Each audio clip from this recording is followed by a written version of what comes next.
ನಲ್ಲಿ ಈ ಹಿಂದೆ ಹಿರಿಯರು ಪಕ್ಷಾಂತರ ಪರ್ವ ಮಾಡಿದ್ದು, ಸೊ ಅವರು ಮತ್ತೆ ಗರು ವಾಪಸ್ ಆಗ್ತಾರೆ ಅಂತ ಮಾತುಗಳು ಕೇಳಿ ಬರ್ತಿದೆ ರಾಜಕೀಯ ವಲಯದಲ್ಲಿ. ಜಮೀರಾಮ್ ಅವರು ದಾವಣಗೆರೆ ದಕ್ಷಿಣ ಚುನಾವಣೆ ನಡೆದ ನಂತರ ಕೆಲವೊಂದು ಡೆವಲಪ್ಮೆಂಟ್ಗಳು ಈಗಾಗಲೇ ಸೋಷಿಯಲ್ ಮೀಡಿಯಾದಲ್ಲಿ ಕೂಡ ಹರಿದಾಡ್ತಿದೆ, ಒಂದು ಸಿಟ್ಟಿಂಗ್ ಆಗಿದೆ ಅಂತ ವಾಸ್ತವ ಗೊತ್ತಿಲ್ಲ, ಸೋಷಿಯಲ್ ಮೀಡಿಯಾದಲ್ಲಿ ಕೂಡ ಈಗ ಇದು ನಿಮ್ಮ ವಿವೇಚನೆಗೆ ಬಿಟ್ಟಂಥ ವಿಚಾರಣ. ನನ್ನ ಗಮನದಲ್ಲಿದ್ದಂಗೆ ನಾನು ಈ ಪಕ್ಷದ ಒಬ್ಬ ಕಾರ್ಯಕರ್ತನಾಗಿ ಮಾನ್ಯ ಭೋಜಣ್ಣ ಅವರು ಹಿರಿಯರಾಗಿ ಅನುಭವಿಗಳಾಗಿ ಬಹುಶಃ ಭೋಜಣ್ಣನ ಗಮನಕ್ಕೂ ಇದೇನೋ ಬಂದಿಲ್ಲ ಅಂತ ಅನ್ಕೊಂಡಿದ್ದೀನಿ.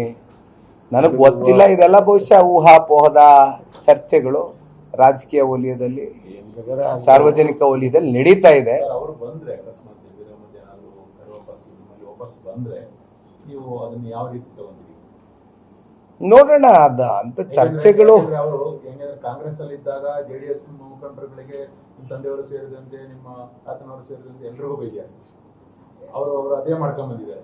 ಯಾವ ಪಕ್ಷದಲ್ಲಿ ಇದ್ದಾಗ ಇನ್ನೊಂದು ಪಕ್ಷದ ಮುಖಂಡರುಗಳ ಬಗ್ಗೆ ಹೀನಾಯವಾಗಿ ಬೈಯುವಂತ ಪ್ರವೃತ್ತಿ ಇರುವಂತ ರಾಜಕಾರಣಿ ಮತ್ತೆ ನಿಮ್ಮಲ್ಲಿ ವಾಪಸ್ ಬಂದ್ರೆ ಈಗ ಏನಾಗ್ಬಿಟ್ಟಿದೆ ಅಣ್ಣ, ಏನಾಗಿದೆ, ಇದು ಕೇವಲ ಜನತಾದಳ ಪಕ್ಷಕ್ಕೆ ಸೀಮಿತವಾಗಿರ್ತಕ್ಕಂಥ ವಿಚಾರ ಅಲ್ಲ. This topic is not new.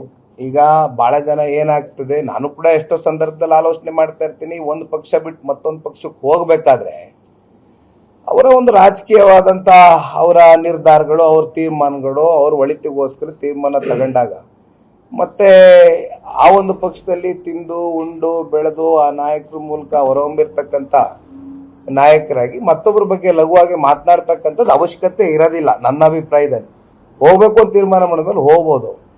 But ಇತ್ತೀಚಿನ ರಾಜಕಾರಣದ ಬೆಳವಣಿಗೆಗಳು ಬಹಳ ವರ್ಷಗಳಿಂದ ನಾವು ನೋಡ್ಕೊಂಡ್ ಬಂದಿದ್ದೀವಿ. ಮಾತಾಡಿದ್ದಾರೆ.